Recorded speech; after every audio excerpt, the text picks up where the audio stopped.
क'क्राझार जिल्लानि सिङाव थानाय सालाखाथि प्राइमारि गुदि बर' थुनलाइ आफादनि 3 बोसोरसालिया जथुम्माखौ डिसेम्बर दाननि 28 आरो 29 अक्ट'आव साननैनि मेहेरगोनां हाबाफारिनि गेजेरजों सालाखाथि प्राइमारि गुदि बर' थुनलाइ आफादनि बेन्दोङाव थानाय बार'गर गुदि फरायसालियाव फैगौ 28 आरो 29 अक्ट'आव खुंफुंनो थाखाय थि खालामनाय जादों। हाबाफारि बायदियै बिथांमोनहा दिनै सालाखाथि प्राइमारि गुदि बर' थुनलाइ आफादनि सिङाव थानाय सा बार'गरा, खोला बार'गरा, चिलाफारा गामिनि आइ आफा रायजो राजाफोरा दिनै बे हाबाफारियाव मैखोमै बाहागो लादों आरो बिथांमोनहा फैगौ जाहाथे साननैनि हाबाफारिजों खुंफुंजानो गोनां सालाखाथि प्राइमारि गुदि बर' थुनलाइ आफादनि 3 बोसोरसालिया जथुम्माखौ गाहामै खुंफुंनो थाखाय हाबाफारियाव मैखोम थानाय नुनो मोन्दों। बेबादि जोंबोर मावबासो खामानिया एरोलै। माइ गोदोसो बिदि माइ हायोमोन, दाथ' हानायखौनो नुला।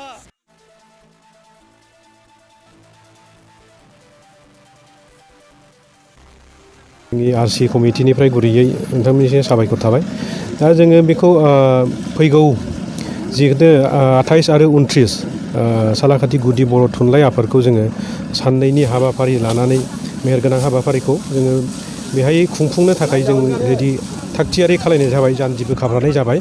दा बेखौ जोङो नारा थारा बेफोरखौ जोङो माबानो थाखाय जोङो गामि मोनबाजों लोगो नांनानै बे जिहेतु माने बर' थुनलाइ आफादखौ खुंनानै हरनांगौ थाखाय जोङो गामि मोनबानि गासिबो रायजो राजा हौवा हिन्जाव गासिबो जोङो दिनै बे खामानिखौ मावनो थाखाय साखाफारा खालायनानै जोङो दिनै नाराखौ हाग्लुंजोबबाय। ओमफ्राय फारसेथिं जोंहा लासै गासिबो खामानियाबो सोलिगासिनो दङ आरो जोङो बे हाबाफारियाव गोबां समायना रमायना जोङो प्रग्राम खुंनो आखायाव लादों।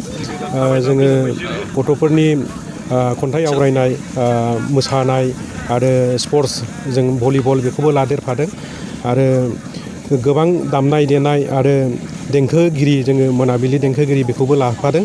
दा बेनि थाखाय जोङो मोनबा गामिजों लोगो नांनानै बे फैगौ जिथु माने सालाखाथि गुदि बर' थुनलाइ आफादखौ जोङो गाजा गोमजायै खुंफुंनो थाखाय जोङो जानजि खाफ्राबाय। गासिबो जोङो आरसिनि सिङाव थानाय जेसेबां दालाइसा आफाद दङ बे दालाइसा आफाद बिथांमोनहा गावसिनि न'नि खामानिखौ दोनथ'नानैबाबो जिखुनु प्रग्रामखौ खुंथारनांगौ होननाय बिसोरो गाजा गोमजायै फैनानै दा बे खामानि हाबायाव जोंनियाव मदद होफैफादों आरो।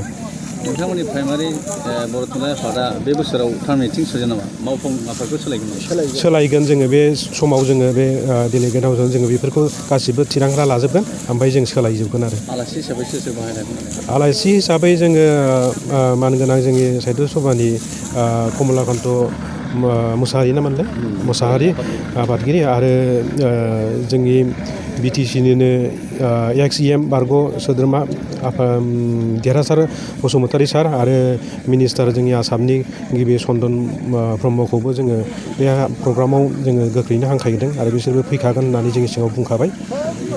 एबसुनिफ्रायबो जोंनि माबायाव बे प्रग्रामाव बाहागो लागोन आरो गिबियावनो गासिबो जेसेबांखिनि आलासि हांख्रायनाय दङ बिसोरो गासैबो नुजाफैगोन होननानै आङो माबा खालायदों आरो। खुंफुं आफादनिफ्राय मिथिहोनाय बायदिब्ला फैगौ 28 आरो 29 अक्ट'आव साननैनि मेहेरगोनां हाबाफारिजों खुंफुंलांनाय सालाखाथि गुदि बर' थुनलाइ आफादनि 3 बोसोरसालिया जथुम्मायाव गाहाय आलासि महरै आसामनि मन्त्रि चन्दन ब्रह्मजों लोगोसे BTCनि बारग' मावफुं सोद्रोमा देरहासार बसुमतारी आरो बर' थुनलाइ आफादनि लोगो आफादगिरि कमलाकान्त मुसाहारि आरो दुलाराय बर' फरायसा आफादनि लोगो नेहाथारि खोरोमदाव औवारियाबो बाहागो लानायनि बाथ्रा। थुंगा 3 बोसोरारि सालाखाथि गुदि थुनलाइ आफादनि बे बोहैथि दाननि 28 आरो 29 डिसेम्बराव जानो गोनां, बेवहाय जोंनि गाहाय मावफुं सोद्रोमाफोरा जोंनो मोनसे बार'गर गुदि फरायसालिनि लांगोनायाव जोंनो मोनसे बानजाय आफादनि कमिटि दानानै होयो थांनाय आगष्ट दाननि 18 अक्ट'आव। बिनिफ्राय जों बे दानायनि होनायनिफ्रायनो बानजाय आफादनि जानानै बे मोनबा गामिखौ बिथांमोना दायथ' होदों। बे मोनबा गामिफोरा जाबाय फारियै सरायखला, रोदोमगुरि, बार'गर, सा बार'गर, राजाथाप, चिलाफारा गासैबो जों बे मोनबा गामिनो दायथ' होनायलाय जोङो बानजाय आफादा ज' जालायनानै जोङो बयबो मिथिं खुंखाङो आरो मिथिंनि लोगोजों जोङो जाहाथे बयबो रायजो राजा ज' जानानै जों अनलायलायनायनि गेजेरजों जाहाथे जों रंगिना संगिना गाब होनानै जोङो दिनै बे खामानिखौ मावफुंनो हायो। दिनै नोंथांमोना बेहाय नुदों बेवहायनो जोंनि हांख्रायनायाव बानजाय आफादनि हांख्रायनायाव दरफ्रोमबो गामिनिफ्राय रायजो राजाफोरा हौवा हिन्जाव बयबो लैहोर लैहोर फैनानै दिनैनि बे हाबाफारि मावनायाव हेफाजाब होग्रोदों। बेनो दिनैनि बिनि प्रमान जाहाथे जों भबिष्यतआव जोंनि बर' थुनलाइया मोजाङै मोजां गोजौ फारसे दावगानो हायो आरो फिउचार जेनेरेसननि गथ' गथायफोरखौ जाहाथे जोङो मोजाङै शिक्षा दीक्षा होनो हायो आरो नैबे खामानि मावनायनि गेजेरजोंनो जोङो रायजो राजाफोरखौ दिन्थिफुंनो हायो। बेखौनो जोङो दिनैनि बे बानजाय आफादा बेखौ जोङो बयबो ज' जानानै हांख्रायनानै लाबोदों। दिनै नोंथांमोना बेयाव